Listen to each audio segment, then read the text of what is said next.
Morning students. ಎಲ್ಲರಿಗೂ ವಿದ್ಯಾಶಕ್ತಿಯ ಗಣಿತ ವಿಭಾಗಕ್ಕೆ ಸ್ವಾಗತ. ನಾನು ಇವತ್ತು 10ನೇ ತರಗತಿಯ ವರ್ಗ ಸಮೀಕರಣಗಳು ಅನ್ನೋ ಒಂದು ಟಾಪಿಕ್ ಅನ್ನ ಹೇಳ್ತಾ ಇದ್ದೀನಿ. ಅದಕ್ಕಿಂತ ಮುಂಚೆ ಇವತ್ತು ಯಾವ ಡೇ ಸ್ಪೆಷಲ್ ಇದೆ ಹೇಳ್ರಿ ನೋಡೋಣ. ಇವತ್ತು ಅಂತಾರಾಷ್ಟ್ರೀಯ ಮಹಿಳಾ ದಿನಾಚರಣೆ, ಇಂಟರ್ನ್ಯಾಷನಲ್ ವುಮೆನ್ಸ್ ಡೇ. ಹೌದಾ? ಸೊ ಎಲ್ಲರಿಗೂ ಅಂತಾರಾಷ್ಟ್ರೀಯ ಮಹಿಳಾ ದಿನಾಚರಣೆಯ ಶುಭಾಶಯಗಳನ್ನ ತಿಳಿಸುತ್ತಾ ಇವತ್ತಿನ ಕ್ಲಾಸ್ ಅನ್ನ ಸ್ಟಾರ್ಟ್ ಮಾಡೋಣ. ಸೊ ಅದಕ್ಕಿಂತ ಮುಂಚೆ ಮಹಿಳಾ ದಿನಾಚರಣೆಯನ್ನ ಯಾಕೆ ಆಚರಿಸ್ತಾರೆ ಹೇಳ್ರಿ? ಹೌದಾ? ಮಹಿಳಾ ದಿನಾಚರಣೆ ಅಂದ್ರೆ ಇವತ್ತು ನಮಗ ಅಗ್ದಿ ಇನ್ಸ್ಪಿರೇಷನ್ ಇರುವಂತವ್ರು. ಯಾಕಂದ್ರ ಮಹಿಳೆಯರಿಗೆ ಯಾಕೆ ಇದನ್ನ ಇಂಪಾರ್ಟೆನ್ಸ್ ಕೊಟ್ರು ಅಂದ್ರೆ, ಹಿಂದಿನ ಕಾಲದಿಂದನೂ ಸ್ವಲ್ಪ ಮಹಿಳೆಯರನ್ನ ಏನ್ ಮಾಡ್ತಿದ್ರು ಹೇಳ್ರಿ, ಅಷ್ಟು ಇಂಪಾರ್ಟೆನ್ಸ್ ಕೊಡ್ತಿದ್ದಿಲ್ಲ. ಯಾಕಂದ್ರೆ ಏನೇ ಇದ್ರು ಗಂಡ್ ಮಕ್ಳು ಮಾಡ್ಲಿ ಆ ರೀತಿ ಭಾವನೆ ಇತ್ತು. ಬಟ್ ಇವಾಗ ಆ ರೀತಿ ಇಲ್ಲ, ಎಲ್ಲಾ ಕ್ಷೇತ್ರದೊಳಗೂ ಮಹಿಳೆಯರು ಮುಂದುವರೆದಿದ್ದಾರೆ. ಸೊ ಅದಕ್ಕೆ ಅವ್ರಿಗೆ ಅವ್ರು ಮಾಡಿರ್ತಕ್ಕಂತ ಕೆಲಸಕ್ಕೆ ಅಪ್ರಿಶಿಯೇಟ್ ಮಾಡ್ಲಿಕ್ಕೆ ಅಥವಾ ಅವರಿಗೆ ಗೌರವವನ್ನ ಕೊಡ್ಲಿಕ್ಕೆ ನಾವು ಇವತ್ತ ಅಂತಾರಾಷ್ಟ್ರೀಯ ಮಹಿಳಾ ದಿನಾಚರಣೆ ಅಥವಾ ಇಂಟರ್ನ್ಯಾಷನಲ್ ವುಮೆನ್ಸ್ ಡೇ ಅನ್ನ ಸೆಲೆಬ್ರೇಷನ್ ಮಾಡ್ತಾ ಇದ್ವಿ. ಸೊ ಮತ್ತೊಮ್ಮೆ ಎಲ್ಲರಿಗೂ ಮಹಿಳಾ ದಿನಾಚರಣೆಯ ಶುಭಾಶಯಗಳನ್ನ ತಿಳಿಸುತ್ತಾ ಇವತ್ತಿನ ಕ್ಲಾಸ್ ಅನ್ನ ಸ್ಟಾರ್ಟ್ ಮಾಡೋಣಂತ. ಸೊ ಹಾಗಾದ್ರೆ ಇವತ್ತಿನ ಕ್ಲಾಸ್ ಯಾವ್ದು ಹೇಳ್ರಿ? ವರ್ಗ ಸಮೀಕರಣಗಳು ಅಥವಾ ಕ್ವಾಡ್ರೆಟಿಕ್ ಇಕ್ವೇಶನ್ಸ್. ಹೌದಾ? ವರ್ಗ ಸಮೀಕರಣಗಳು. ವರ್ಗ ಸಮೀಕರಣಗಳು. ವರ್ಗ ಸಮೀಕರಣಗಳು. ಹೌದಾ? ಈ ವರ್ಗ ಸಮೀಕರಣ ಒಳಗ ನಾನು ಲಾಸ್ಟ್ ಕ್ಲಾಸ್ ಒಳಗ ಒಂದು ಫಾರ್ಮುಲಾ ಮುಖಾಂತರ ಯಾವ್ದಂದ್ರ ಕ್ವಾಡ್ರೆಟಿಕ್ ಇಕ್ವೇಶನ್ಸ್ ಗಳನ್ನ ಯಾವ ರೀತಿ ಬಿಡಿಸ್ಬೇಕು ಅನ್ನೋದ್ರದ ಅಭ್ಯಾಸವನ್ನ ಹೇಳ್ತಾ ಇದ್ದೆ. ಅದ್ರೊಳಗೆ ಇನ್ನೊಂದು ಹಾರ್ಡ್ಲಿ 2-3 ಕ್ವಶನ್ಸ್ ಅದಾವು, ಅವನ್ ಬಿಡಿಸಿ ನೆಕ್ಸ್ಟ್ ಹೋಗೋಣ. ಹೌದಾ? ಸೊ ಹಾಗಾದ್ರೆ ಯಾವ್ದಂದ್ರ ಅಭ್ಯಾಸ 10.3. ಅಭ್ಯಾಸ 10.3. ಅದ್ರೊಳಗೆ ನಾನು ನಿಮಗ ಲಾಸ್ಟ್ ಕ್ಲಾಸ್ ಒಳಗ ಅದನ್ನ ಒಂದು ಸಮೀಕರಣ ಇದ್ದಿದ್ದನ್ನ ನಾನು ನಿಮಗೆ ಏನ್ ಮಾಡಿದ್ದೆ, ಅದನ್ನ ವರ್ಗ ಸಮೀಕರಣ ರೂಪಕ್ಕೆ ನಾನು ಕನ್ವರ್ಟ್ ಮಾಡಿದ್ದೆ. ಅದನ್ನ ನೀವ ಬಿಡಿಸ್ರಿ ಅಂತಾನು ಕೂಡ ಹೇಳಿದ್ದೆ. ಸೊ ಅದ್ರ ನೆಕ್ಸ್ಟ್ ನಮಗೀಗ 4th ಒನ್ ಇದೆ ನೋಡ್ರಿ, ಯಾವ ರೀತಿ ಕ್ವಶನ್ ಇದೆ ಅಂತ ಹೇಳಿ. ನಾನು ಫಸ್ಟ್ ಕ್ವಶನ್ ಓದ್ತೇನೆ ನೋಡ್ರಿ.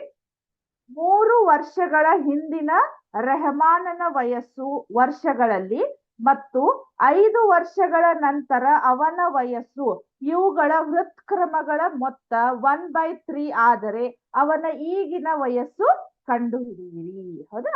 ಸೊ ಇಲ್ಲಿ ವಯಸ್ಸಿನ ಮುಖಾಂತರ ಈ ರೀತಿ ಪ್ರಾಬ್ಲಮ್ಸ್ ಗಳು ನಿಮ್ಗ ಬಂದೇ ಬರ್ತಿರ್ತಾವ. ಹೌದಾ?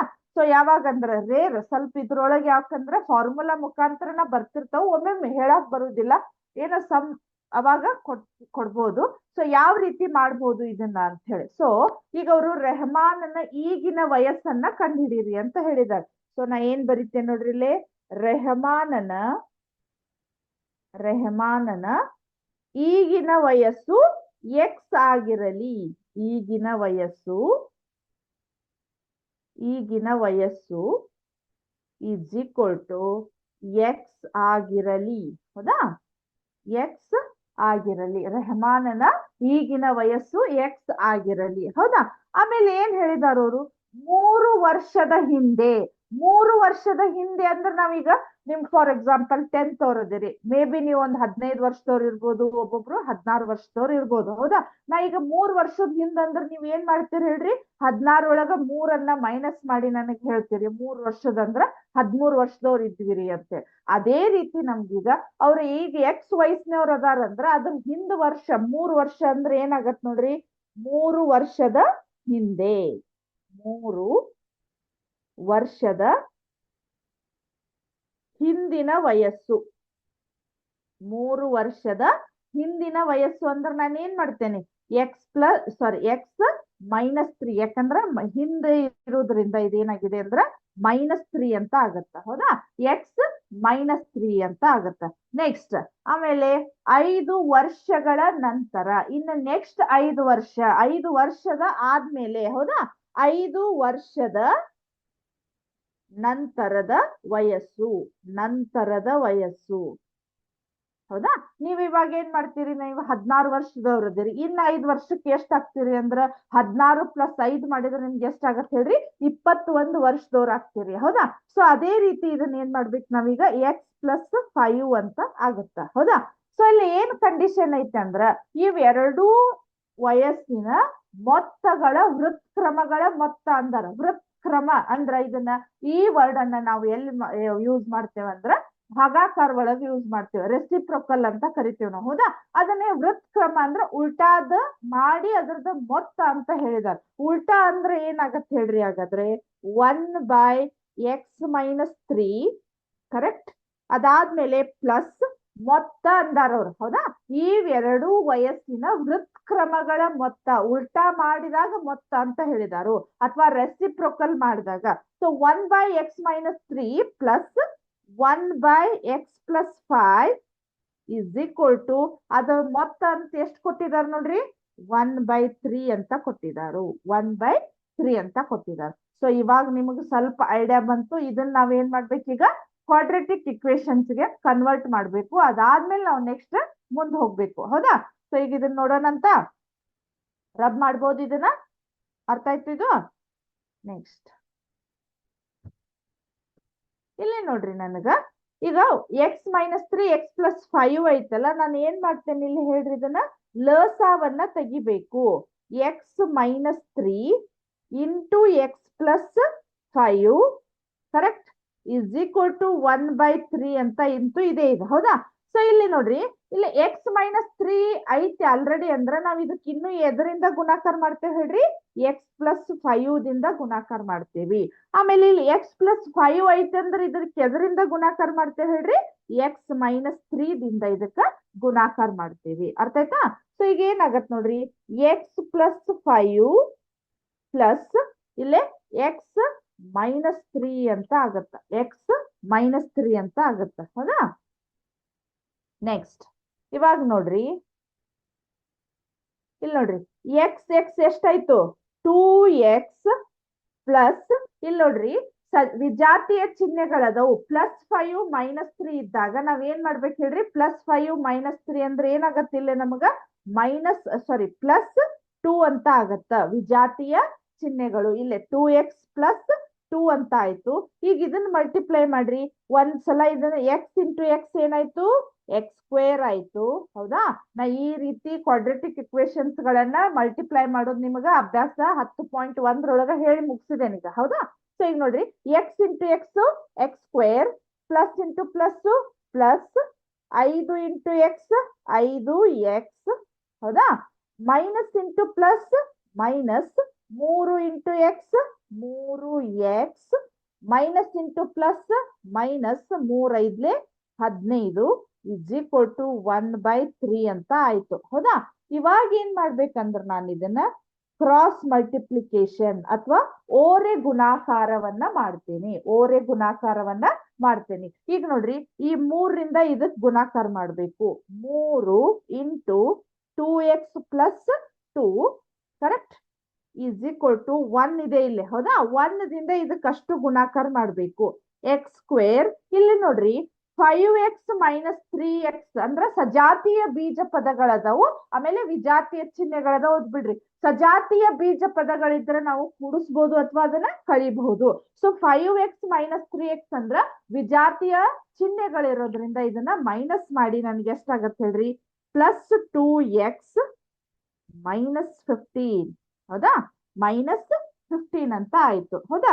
ಸೊ ಈಗ ನೋಡ್ರಿ, ಇಲ್ಲೇ 3 ಇಲ್ಲೇ ಕಾಣಿಸಂಗಿಲ್ಲ ನಿಮ್ಗ. ಒಂದ್ ಸೆಕೆಂಡ್. ಇಲ್ಲಿ ನೋಡ್ರಿ, 3 6x. ಹೌದಾ? ಅದಾದ್ಮೇಲೆ ಪ್ಲಸ್ 3 6 ಇಸ್ ಈಕ್ವಲ್ ಟು ಇಲ್ಲೇ 1 ದಿಂದ ನೀವು ಬೇಕಾದಂಗ್ ಗುಣಾಕಾರ ಮಾಡ್ರಿ. ಅಲ್ಲಿ ಯಾವುದೇ ನಮಗ ಚೇಂಜಸ್ ಅಂತೂ ಆಗೋದಿಲ್ಲ. ಸೊ x² + 2x -15 ಅಂತ ಆಗತ್ತ. ಹೌದಾ? ಈಗ ನಾವ್ ಇದ್ರೊಳಗೆ ಎಲ್ಲಾನು ಒಂದ ಕಡೆ ಬರಿಬೇಕು. ಹೌದಾ? ಈಗ ನೋಡ್ರಿ, x² + 2x. ಹೌದಾ? ಇಲ್ಲಿ +6x ಇದ್ದದನ್ನ ಈ ಕಡೆ ತೊಂಬರಿ ಇಸ್ ಈಕ್ವಲ್ ಟು ಈ ಕಡೆ ತೊಂಬಂದ್ವಿ ಅಂದ್ರ -6x correct. -15 as it is. ಇಲ್ಲಿ +6 ಇರೋದನ್ನ ಈ ಕಡೆ ತೊಂಬರಿ ಎಷ್ಟಾಯ್ತು? -6 ಇಸ್ ಈಕ್ವಲ್ ಟು 0 ಅಂತ ಆಯ್ತು. ಹೌದಾ? ಇವಾಗ ನೋಡ್ರಿ, x² ಇಲ್ಲೇ ನೋಡ್ರಿ +2x - 6x ವಿಜಾತಿಯ ಬೀಜ ಅಂದ್ರೆ ವಿಜಾತಿಯ ಚಿಹ್ನೆಗಳದವು, ಸಜಾತಿಯ ಬೀಜ ಪದಗಳದವು. ಸೊ -4x ಇಲ್ಲೇ ನೋಡ್ರಿ ಮೈನಸ್ ಇದೆ. ಹೌದಾ? ಅಂದ್ರೆ ಸಜಾತಿಯ ಚಿಹ್ನೆಗಳದವು. ಸೊ ಸೊ ನಾವ್ ಅವಾಗ ಏನ್ ಮಾಡ್ಬೇಕು, ಕೂಡಿಸ್ಬೇಕು, ಕೂಡಿಸಿ ಅದೇ ಚಿಹ್ನೆಯನ್ನ ಇಡ್ಬೇಕು. 15 + 6 ಎಷ್ಟಾಗತ್ ನಮ್ಗ 21 ಆಗತ್ತ. ಬಟ್ ಚಿಹ್ನೆ ಏನಾಗತ್ ನಮ್ಗಿಲ್ಲೇ ಮೈನಸ್ ಆಗತ್ತ. ಸೊ ಎಷ್ಟಾಯ್ತು ನೋಡ್ರಿ ಇದು, ಕರೆಕ್ಟಾ? ಇವಾಗ ಏನ್ ಮಾಡ್ಬೇಕು ನಾವು, ಇದನ್ನ ನಾವು ಕ್ವಾಡ್ರಾಟಿಕ್ ಇಕ್ವೇಶನ್ ಒಳಗರ ಹಾಕ್ರಿ, ಅಥವಾ ನಾವ್ ಏನ್ ಮಾಡ್ಬೋದು ಹೇಳ್ರಿ, ಡೈರೆಕ್ಟ್ ನಾವ್ ಏನ್ ಮಾಡ್ತೇವಿ, ಮೊದಲನೇ ಪದ ಕೊನೆಯ ಪದ ಗುಣಿಸಿದ್ರೆ ಎಷ್ಟೈತಿ, -21 ಬರ್ಬೇಕು. ಹೌದಾ? ಅದಾದ್ಮೇಲೆ ಯಾವುದೇ ಎರಡು ಪದಗಳನ್ನ ಗುಣಿಸಿದ್ರೆ ಎಷ್ಟು ಬರ್ಬೇಕು, -21. ಅವ ಸಂಖ್ಯೆ ಕೂಡಿಸ್ರಿ ಅಥವಾ ಕಳೀರಿ, ಎಷ್ಟಾಗತ್ ನಮ್ಗೆ ಹೇಳ್ರಿ, -4 ಅಂತ ಬರ್ಬೇಕು. ಹೌದಾ? ಸೊ ಅವ್ ಎರಡು ಸಂಖ್ಯೆಗಳು ಯಾವಂತ ಗೆಸ್ ಮಾಡ್ರಿ ನೋಡೋಣ. ಯಾವುದೇ ಎರಡು ಸಂಖ್ಯೆಗಳು, ಆ ಎರಡು ಸಂಖ್ಯೆಗಳನ್ನ ಗುಣಾಕಾರ ಮಾಡಿದ್ರ -21 ಬರ್ಬೇಕು. ಅವ ಸಂಖ್ಯೆಯನ್ನ ಕೂಡಿಸ್ರಿ ಅಥವಾ ಕಳೀರಿ, ನಿಮ್ಗೆ ಎಷ್ಟು ಬರ್ಬೇಕು, -4 ಅಂತ ಬರ್ಬೇಕು. ಸೊ ಯಾವಂದ್ರ ಇಲ್ಲಿ ನೋಡ್ರಿ, ನಾನು ಹೇಳ್ತೀನಿ, ಕರೆಕ್ಟಾ? 7 × 3 = 21. 7ರೊಳಗ 3ಅನ್ನ ಮೈನಸ್ ಮಾಡ್ರಿ, 4 ಬರ್ತೈತಿ ನಮಗ. ಸೊ ಚಿಹ್ನೆಯನ್ನ ಸ್ವಲ್ಪ ಅಡ್ಜಸ್ಟ್ ಮಾಡಿ ಹಾಕ್ಬೇಕು. ಇಲ್ಲಿ -4 ಇರೋದ್ರಿಂದ ದೊಡ್ಡ ಸಂಖ್ಯೆಗೆ ನನಗೆ ಏನ್ ಬರ್ಬೇಕು ಹೇಳ್ರಿ, ಮೈನಸ್ ಬರ್ಬೇಕು. ಸೊ -7 + 3. ಹೌದಾ? 7 × 3 = 21, ಮೈನಸ್ ಇಂಟು ಪ್ಲಸ್ ಮೈನಸ್. ಆಮೇಲೆ 7 - 3 ಮಾಡಿದ್ರ 4, ದೊಡ್ಡ ಅಂಕಿ ಹಿಂದಿನ ಚಿಹ್ನೆ -4 ಅಂತ ಬಂತು. ಕರೆಕ್ಟಾ? ಇವಾಗ ನೋಡ್ರಿ, x² - 7x, ಈ 4x ಇದ್ರ ಬದ್ಲಿ ಈ ಎರಡು ಸಂಖ್ಯೆಗಳನ್ನ ಹಾಕ್ಬೇಕು. ಮಧ್ಯದ ಪದವನ್ನ ವಿಭಜನೆ ಮಾಡ್ಬೇಕು ನಾವು. ಹೌದಾ? -7x + 3x ಮೈನಸ್ ಲಾಸ್ಟ್ನೇ ಪದವನ್ನ ಆಸ್ ಇಟ್ ಈಸ್ ಇಡ್ಬೇಕು. -21 = 0 ಅಂತ ಇಡ್ಬೇಕು. ಹೌದಾ? ಇವಾಗ ನೋಡ್ರಿ, ಇದೊಂದು ಗುಂಪು ಮಾಡ್ರಿ, ಆಮೇಲೆ ಇದೊಂದು ಗುಂಪು ಮಾಡ್ರಿ. ಹೌದಾ? ಇದ್ರೊಳಗೆ ಕಾಮನ್ ಇರ್ತಕ್ಕಂತ ಫ್ಯಾಕ್ಟರ್ಸ್ ಗಳನ್ನ, ಅಂದ್ರೆ ಅಪವರ್ತನಗಳನ್ನ ಹೊರಗ್ ತೆಗೀರಿ. ಸೊ ಎಕ್ಸ್ ಅನ್ನ ಹೊರಗ್ ತೆಗೀರಿ. ಏನಾಯ್ತು, 2x² ಒಳಗ್ 1x ಹೋಯ್ತು. ಎಷ್ಟು ಉಳಿತು, x ಉಳಿತು. ಹೌದಾ? -7x ಒಳಗು x ಒಂದು ಹೋಯ್ತು, ಮತ್ತೆ ಏನ್ ಉಳಿತು, 7 ಉಳಿತು. ಕರೆಕ್ಟಾ? ನೋಡ್ರಿ, ಆಮೇಲೆ ಇಲ್ಲಿ 3x - 21 ಅಂತ ಇದೆ. ಹೌದಾ? ಇದ್ರೊಳಗ್ ಕಾಮನ್ ಬರ್ತಕ್ಕಂತ ಸಂಖ್ಯೆ ಯಾವ್ದು ಹೇಳ್ರಿ, ಈಗ +3 ಅಂತ ಬರ್ತೈತಿ. ಹೌದಾ? ಈ 3ಅನ್ನ ಹೊರಗ್ ತೆಗ್ದೀವಿ, x. ಇಲ್ಲೇ ನೋಡ್ರಿ, ಇಲ್ಲೇ ಪ್ಲಸ್ ಇಂಟು ಇಲ್ಲಿ ಮೈನಸ್ ಬರ್ಬೇಕಂದ್ರೆ ನನಗೆ ಇಲ್ಲೇ ಮೈನಸ್ ನ ಇಡ್ಬೇಕು. 3 ಎಷ್ಟ್ಲೆ 21 ನೋಡ್ರಿ, 3 ಎಷ್ಟ್ಲೆ 21, 3 7 21 = 0. ಹೌದಾ? ಮತ್ ಇದ್ರೊಳಗ್ ಕಾಮನ್ ಬರ್ತಕ್ಕಂತ ಸಂಖ್ಯೆಯನ್ನ ತೆಗೀರಿ.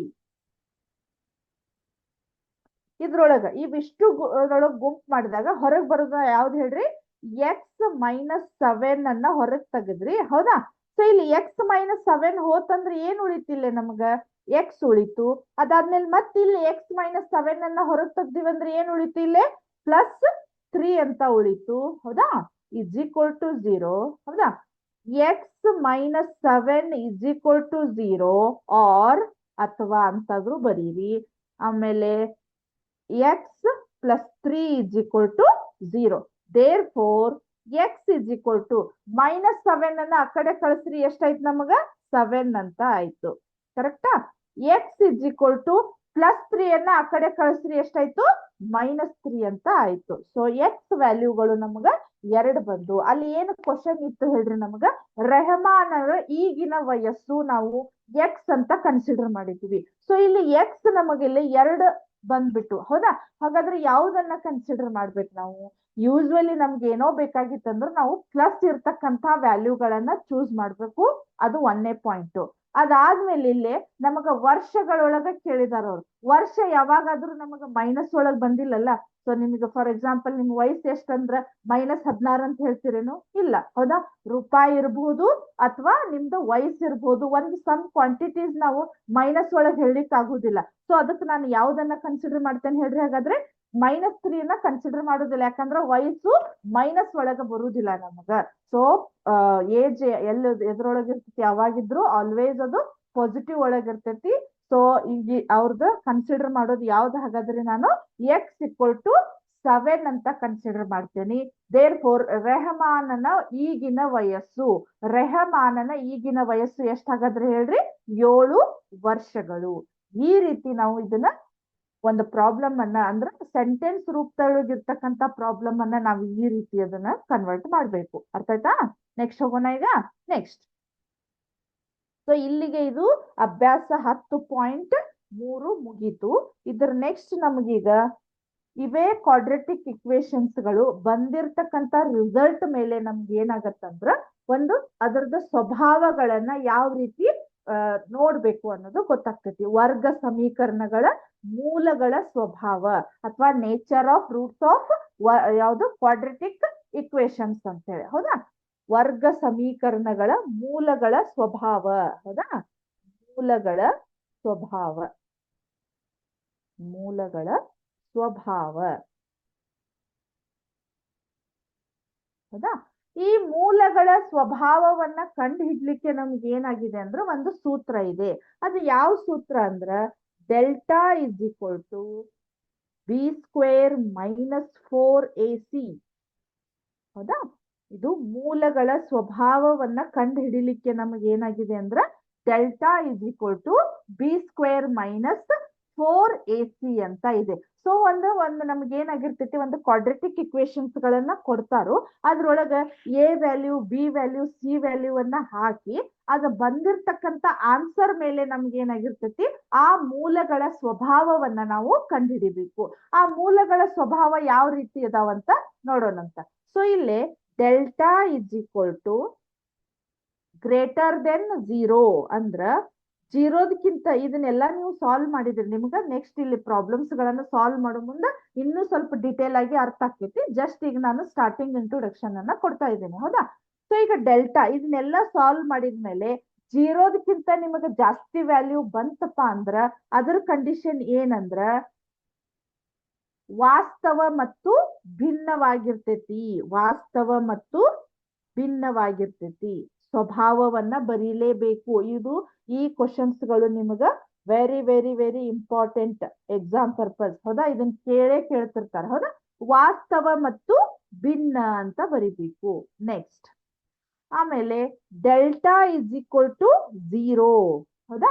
ಅಕಸ್ಮಾತ್ ಇದನ್ನೆಲ್ಲಾ ಪ್ರಾಬ್ಲಮ್ ಅನ್ನ ಸಾಲ್ವ್ ಮಾಡ್ಬೇಕಾದ್ರೆ ನಮಗ ಆನ್ಸರ್ 0 ಬಂತಪ್ಪ ಅಂದ್ರ ಅದಕ್ಕೆ ಏನಂತಂದ್ರ ವಾಸ್ತವ ಮತ್ತು ಸಮ ಅಂತ ಬರಿಬೇಕು.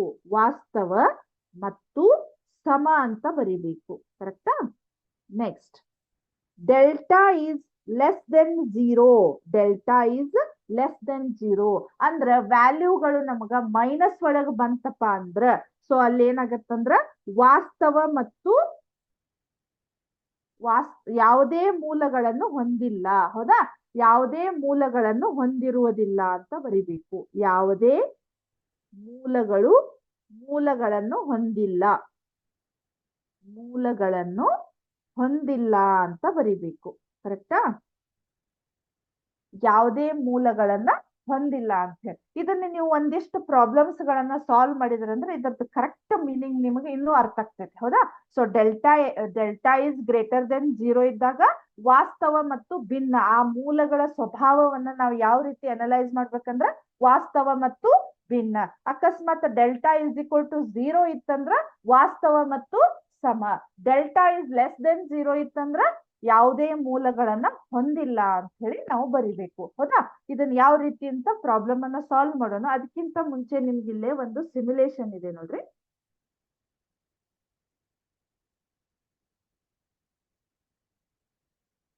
ಹೌದಾ? ಇಲ್ಲಿ ನೋಡ್ರಿ ನಾನು ಯಾವ್ದು ಹೇಳಿದ್ನಲ್ಲ ಅದೇ ಇಲ್ಲಿ ನಿಮ್ಗೆ ಇಲ್ಲಿ ಗ್ರಾಫ್ ಮುಖಾಂತರ ಇದೆ. ಹೌದಾ? ಇಲ್ಲಿ ನೋಡ್ರಿ b² - 4ac ಅಂತ ಇದೆಯಲ್ಲ.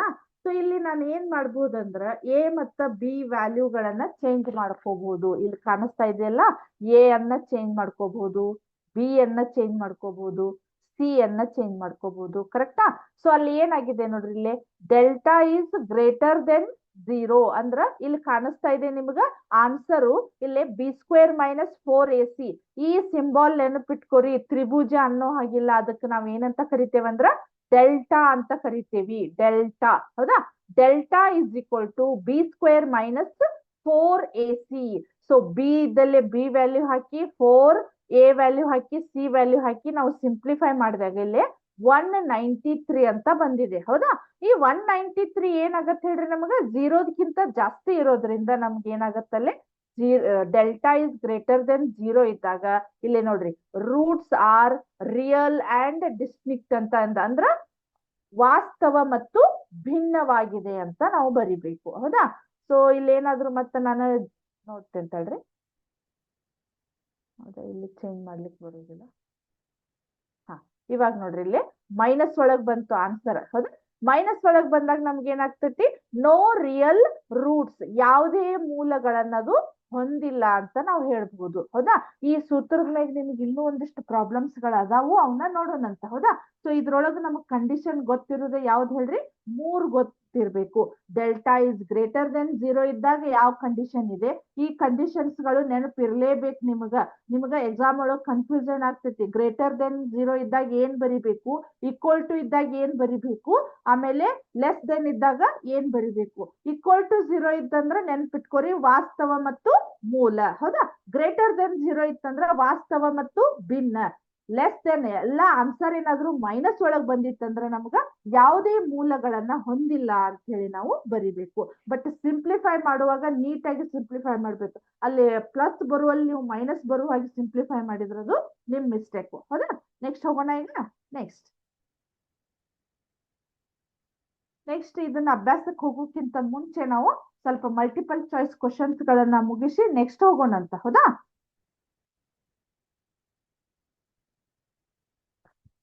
ಒಂದ್ ಸೆಕೆಂಡ್. Multiple choice ಕ್ವಶನ್ಸ್ಗಳು.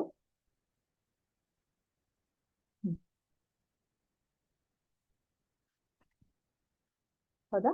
ವಿದ್ಯಾಶಕ್ತಿಯ ರಸಪ್ರಶ್ನೆ ಕಾರ್ಯಕ್ರಮ, ಕ್ಲಾಸ್ 10th, ಸಬ್ಜೆಕ್ಟ್ ಮ್ಯಾಥಮೆಟಿಕ್ಸ್. ಹೌದಾ? ಇಲ್ಲಿ ನೋಡ್ರಿ ವರ್ಗ ಸಮೀಕರಣವನ್ನ ಕಂಡು ಹಿಡಿಯುವಂತಹ ಸೂತ್ರ ಬರೀರಿ ಅಂತ ಹೇಳ್ತಾ ಇದ್ದಾರೆ. ಹೌದಾ? ಸೊ ವರ್ಗ ಸಮೀಕರಣ ಕಂಡು ಹಿಡಿಯುವಂತಹ ಸೂತ್ರ ಯಾವ್ದು ಹೇಳ್ರಿ? ಯಾವುದು? ಲಾಸ್ಟ್ ಕ್ಲಾಸ್ ಒಳಗೆ ಅದ್ರ ಮೇಲಿನ ಪ್ರಾಬ್ಲಮ್ಸ್ ಗಳನ್ನ ಬಿಡಿಸಿದ್ರಿ.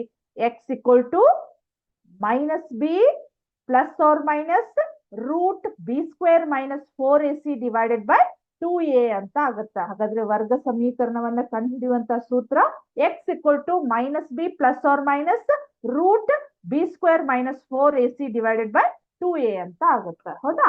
Next X raise to 4 plus 3x cube plus 2x square plus 2 is equal to 0. ಈ ಸಮೀಕರಣದ ಘಾತಾಂಕ. ಈ ಸಮೀಕರಣದ ಘಾತಾಂಕ ಅಂದ್ರೆ ಇಲ್ಲೆಲ್ಲ ಘಾತಾಂಕಗಳನ್ನ ಕೊಟ್ಟಿದ್ದಾರೆ. ಬಟ್ ನಾವು ಕನ್ಸಿಡರ್ ಮಾಡೋದು ಯಾವ್ದು ಹೇಳ್ರಿ? ಹಾಗಾದ್ರೆ ಹೈಯೆಸ್ಟ್ ಘಾತಾಂಕ ಇರುವುದು. ಹೈಯೆಸ್ಟ್ ಘಾತಾಂಕ ಅಂದ್ರೆ ಎಷ್ಟಿದೆ? ಇಲ್ಲಿ 4 ಇದೆ. ಇಲ್ಲಿ ನೋಡ್ರಿ ಆಪ್ಷನ್ ಎ 0 ಇದೆ, ಆಪ್ಷನ್ ಬಿ 1, ಆಪ್ಷನ್ ಸಿ 2 ಇದೆ, ಆಪ್ಷನ್ ಡಿ 4 ಅಂತ ಇದೆ. ಹಾಗಾದ್ರೆ ಆನ್ಸರ್ ಯಾವುದು ನಮ್ದು?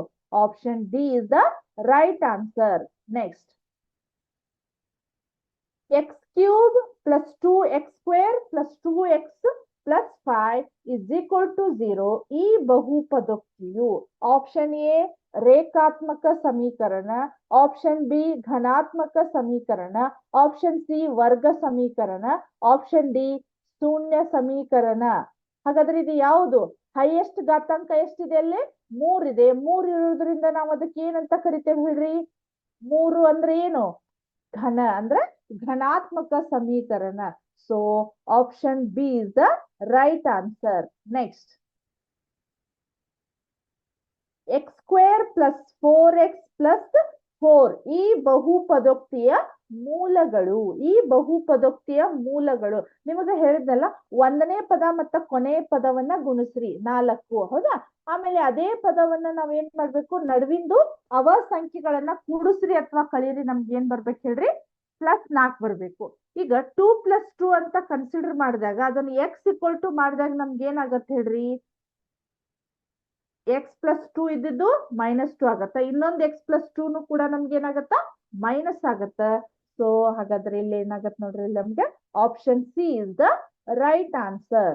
Next 3x - 9 is equal to 0 ಬಹುಪದೋಕ್ತಿಯು. ಈ ಬಹುಪದೋಕ್ತಿಯು ಯಾವ್ದಾಗತ್ ನೋಡ್ರಿ?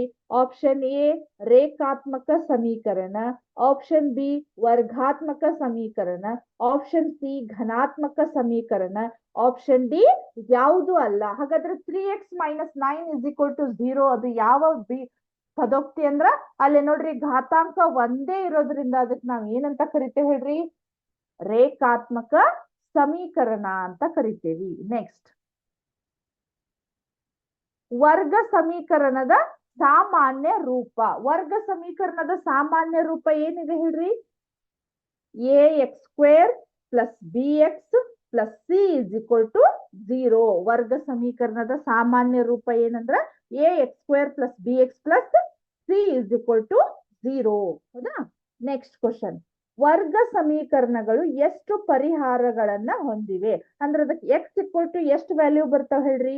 Option A 0, option B 1, option C 2, option D 3 ಅಂತ ಇದಾವ. ಹಾಗಾದ್ರೆ ಎಷ್ಟು ಸಮೀಕರಣಗಳನ್ನ ಅದು ಹೊಂದಿದೆ ಹೇಳ್ರಿ? Option C is the right answer, 2 ಅಂತ ಇದೆ. ಹೌದಾ? ನೆಕ್ಸ್ಟ್, ರೇಖಾತ್ಮಕ ಸಮೀಕರಣದ ಘಾತಾಂಕ. ರೇಖಾತ್ಮಕ ಸಮೀಕರಣದ ಘಾತಾಂಕ ನೋಡ್ರಿ ಇಲ್ಲಿ. Option A 0, option B 1, option C 2, option D 3 ಅಂತ ಇದೆ. ಹಾಗಾದ್ರೆ ರೇಖಾತ್ಮಕ ಸಮೀಕರಣದ ಘಾತಾಂಕ ನಮ್ಗೆ ಏನಾಗತ್ತಂದ್ರೆ option B is the right answer. Next, ವರ್ಗ ಸಮೀಕರಣದ ಮೂಲಗಳನ್ನ ಕಂಡುಹಿಡಿಯುವಂತಹ ಸೂತ್ರ. ವರ್ಗ ಸಮೀಕರಣದ ಮೂಲಗಳನ್ನ ಕಂಡುಹಿಡಿಯುವುದು ಇವಾಗಾದ್ರೂ ಹೇಳಿದ್ದೆ ನಾನು ನಿಮಗ. Delta is equal to b² minus 4ac. b² minus 4ac. ವರ್ಗ ಸಮೀಕರಣದ ಮೂಲಗಳ ಸ್ವಭಾವವನ್ನ ಕಂಡುಹಿಡಿಯುವಂತಹ ಸೂತ್ರ ನಮ್ಗೆ ಏನಾಗತ್ತೆ ಹೇಳ್ರಿ? Delta is equal to b² minus 4ac. Next, x² minus is equal to minus 4 is equal to 0. ಹೌದಾ? ಅಲ್ಲಿ ನೋಡ್ರಿ, x² minus 4 is equal to 0 ಆದಾಗ ಇದರ ಮೂಲಗಳು ಅಲ್ಲಿ x² ಇಸ್ ಈಕ್ವಲ್ ಟು 4 ಆಗತ್ತ. So x is equal to ಏನಾಗತ್ತ ನಮ್ಗ? ಅಲ್ಲೇ 4 ಅನ್ನ ಸ್ಕ್ವೇರ್ ರೂಟ್ ತೆಗ್ದಾಗ ನಮ್ಗ 2 ಅಂತ ಆಗತ್ತ. ಸೊ ಅಲ್ಲಿ ನೋಡ್ರಿ, ಆಪ್ಷನ್ ಎ 2 ಇದೆ, ಆಪ್ಷನ್ ಬಿ 3 ಇದೆ, ಆಪ್ಷನ್ ಸಿ 4, ಆಪ್ಷನ್ ಡಿ 5 ಅಂತ ಇದೆ. ಹಾಗಾದ್ರೆ ನಮ್ಮ ಆನ್ಸರ್ ಏನಾಗತ್ತೆ ಹೇಳ್ರಿ? Option A is the right answer. ಕರೆಕ್ಟಾ? ಸೊ ಇದು ಇವತ್ತಿನ ನಿಮ್ದು ಮಲ್ಟಿಪಲ್ ಚಾಯ್ಸ್ ಕ್ವಶನ್ಸ್ ಗಳಾಗಿದ್ವು, ಅಂದ್ರೆ ರಸ ಪ್ರಶ್ನೆಗಳಾಗಿದ್ವು. ನೆಕ್ಸ್ಟ್ ಹೋಗೋಣ. ಈಗ ಮೂಲಗಳ ಸ್ವಭಾವವನ್ನ ಯಾವ ರೀತಿ ನಾವು ಕಂಡುಹಿಡಿಬೇಕು ಅನ್ನೋದನ್ನ ನೋಡೋಣ. ಹೌದಾ? ಮೂಲಗಳ ಸ್ವಭಾವ ಅಭ್ಯಾಸ ಏನಂದ್ರ 10.4 ಅಂತ ಇದೆ. ಕರೆಕ್ಟಾ? ಅಭ್ಯಾಸ 10.4. ಹೌದಾ? ಇದ್ರೊಳಗೆ ಫಸ್ಟ್ ಕ್ವಶನ್ ನೋಡ್ರಿ, ಕೆಳಗಿನ ವರ್ಗ ಸಮೀಕರಣಗಳ ಮೂಲಗಳ ಸ್ವಭಾವವನ್ನ ವಿವೇಚಿಸಿ ಅವು ವಾಸ್ತವ ಮೂಲಗಳಾಗಿದ್ದರೆ ಅವುಗಳನ್ನ ಕಂಡುಹಿಡಿಯಿರಿ. ವಾಸ್ತವ ಮೂಲಗಳಾಗಿದ್ದರೆ ಅವುಗಳನ್ನ ಕಂಡುಹಿಡಿಯಿರಿ ಅಂತ ಹೇಳಿದ್ದಾರೆ. ಸೊ ಇಲ್ಲಿ ನೋಡ್ರಿ, first question 2x² minus 3x plus 5 is equal to 0 is equal to 0 ಅಂತ ಇದೆ. ಹೌದಾ? ಸೊ ಈಗ ನಾವು ಫಸ್ಟ್ ಏನ್ ಮಾಡ್ಬೇಕಂದ್ರ ax² plus bx plus c is equal to 0 ಅಂದ್ರೆ ನಿಮ್ಗೆ ಐಡಿಯಾ ಬರ್ತೈತಿ. a ಅಂದ್ರ 2, b ಅಂದ್ರ -3, c ಅಂದ್ರ +5 ಅಂತ ಹೇಳಿ. ಅದು ಗೊತ್ತಾಗ್ಲಿಲ್ಲ ಅಂದ್ರೆ ಸ್ವಲ್ಪ ಸೈಡಿಗೆ ಬರ್ಕೋರಿ. a is equal to 2, b is equal to, ಇಲ್ಲಿ ಪ್ಲಸ್ ಐತಿ ಬಟ್ ಇಲ್ಲಿ ಮೈನಸ್ ಇರೋದ್ರಿಂದ -3 ಅಂತ ಬರ್ಕೋರಿ. c ಇಸ್ ಈಕ್ವಲ್ ಟು 5 ಅಂತ ಬರ್ಕೋರಿ. ಹೌದಾ? a is equal to -2. So ಈಗ ನಾವು ಮೂಲಗಳ ಸ್ವಭಾವವನ್ನ ಕಂಡುಹಿಡಿಬೇಕಂದ್ರೆ ಏನ್ ಮಾಡ್ಬೇಕು? Delta is equal to b² minus 4ac. ಹೌದಾ? b² ಮೈನಸ್ 4ac ಅಂತ ಇದೆ. ಹೌದಾ? ಸೊ ಇಲ್ಲಿ b ಅಂದ್ರೆ ಎಷ್ಟಾಗತ್ ನೋಡ್ರಿ ನಮಗ? -3 ಬ್ರಾಕೆಟ್ ಸ್ಕ್ವೇರ್ ಅಂತ ಇದೆ. ಹೌದಾ? ಈಗ ಬಿ ಅನ್ನೋದು ನಮ್ದು ಮೈನಸ್ ವ್ಯಾಲ್ಯೂ ಇರೋದ್ರಿಂದ ನಾವು ಸ್ವಲ್ಪ ಬ್ರಾಕೆಟ್ ಹಾಕಿದ್ರೆ ಸೇಫ್ ಆಗಿರ್ತೈತಿ. ಹೌದಾ? -3 bracket square minus 4 into A ಅಂದ್ರೆ ಎಷ್ಟಿದೆ? ಇಲ್ಲಿ 2 ಇದೆ. ಹೌದಾ? ಸಿ ಅಂದ್ರೆ ಎಷ್ಟಿದೆ? ಇಲ್ಲಿ 5 ಇದೆ. ಕರೆಕ್ಟಾ? ಸೊ ಇಲ್ಲಿ ನೋಡ್ರಿ, -3 ಅನ್ನ 2 ಸತಿ ಗುಣಾಕಾರ ಮಾಡ್ರಿ. ಎಷ್ಟಾಗತ್ತ? ಮೈನಸ್ ಇಂಟು ಮೈನಸ್ ಪ್ಲಸ್ 3 ಮೂರ್ಲೆ ಎಷ್ಟಾಗತ್ತ ನಮ್ಗ? 9 ಆಗತ್ತ. ಮೈನಸ್ ಇಲ್ಲಿ ನೋಡ್ರಿ, 4 ಎಡ್ಲೆ 8, 8 ಐದ್ಲೆ 40, ಅದು ಅಥವಾ 5 ಎಡ್ಲೆ 10, 14 40. ಸೊ ಎಷ್ಟಾಗತ್ತಿದು? 40 ಆಗತ್ತ. Delta is equal to therefore delta is equal to ಇಲ್ಲೇ 9 ಮೈನಸ್ 40 ಮಾಡ್ರಿ ಏನಾಗತ್ ನೋಡ್ರಿ ನಮಗ 9 ಮೈನಸ್ 40 ಮಾಡಿದ್ರ ವಿಜಾತಿಯ ಚಿಹ್ನೆಗಳದವು. ಸೊ ನಾವು ದೊಡ್ಡ ಸಂಖ್ಯೆ ಒಳಗ ಸಣ್ಣ ಸಂಖ್ಯೆಯನ್ನ ಮೈನಸ್ ಮಾಡ್ಬೇಕು. 40 ಮೈನಸ್ 9 ಮಾಡಿದ್ರೆ ಎಷ್ಟಾಗತ್ತೆ ಹೇಳ್ರಿ 31 ಆಗತ್ತ. ಬಟ್ ಇದು ಏನಾಗತ್ತ ನಮ್ಗ ದೊಡ್ಡ ಅಂಕಿ ಹಿಂದಿನ ಚಿಹ್ನೆಯನ್ನ ಬರಿಬೇಕು. -31 ಆಗತ್ತ. ಸೊ -31 ಅಂದಾಗ delta is less than 0. Minus ವ್ಯಾಲ್ಯೂಗಳು ಬಂದು ಅಂದ್ರ ನಮ್ಗೆ ಏನಾಗತ್ತ ಡೆಲ್ಟಾ 0ದ್ಕಿಂತ ಸಣ್ಣ ವ್ಯಾಲ್ಯೂ ಬಂತು, ಅದಕ್ಕಿಂತ ಸಣ್ಣದೈತಿ ಅಂತ ಅರ್ಥ. ಸೊ ನಿಮ್ಗೆ ಡೆಲ್ಟಾ ಈಸ್ ಲೆಸ್ ದೆನ್ 0 ಇದ್ದಾಗ ಮೂಲಗಳ ಸ್ವಭಾವದ ಕಂಡೀಷನ್ ಏನಿದೆ ನೋಡ್ರಿ, ಯಾವುದೇ ಮೂಲಗಳನ್ನ ಹೊಂದಿಲ್ಲ, ಯಾವುದೇ ಮೂಲಗಳನ್ನ ಹೊಂದಿಲ್ಲ. ಇಲ್ಲಿ ನೋಡ್ರಿ ಒಂದ್ ನೆನಪಿಟ್ಕೋರಿ ನೀವು. ಬಹಳ ಜನ ಏನ್ ಮಾಡ್ಬಿಡ್ತೀರಿ, ಇಲ್ಲಿ ಆನ್ಸರ್ ಬಂತಲ್ಲ ಕೈ ಬಿಟ್ಬಿಡ್ತೀರಿ. ಬಟ್ ಇದ್ರ ಕ್ವಶನ್ ಇರುದ ನಮ್ಗೆ ಏನಿದೆ ಹೇಳ್ರಿ, ಮೂಲಗಳ ಸ್ವಭಾವವನ್ನ ಕಂಡುಹಿಡೀರಿ ಅಂತ ಇದೆಯಲ್ಲ. ಸೊ ನಾವ್ ಅದರ ಸ್ವಭಾವವನ್ನ ಬರಿಲೇಬೇಕು. ಅದರ ಸ್ವಭಾವ ಯಾವುದು, ಡೆಲ್ಟಾ ಇಸ್ ಲೆಸ್ ದೆನ್ 0 ಇದ್ದಾಗ ಯಾವುದೇ ಮೂಲಗಳನ್ನು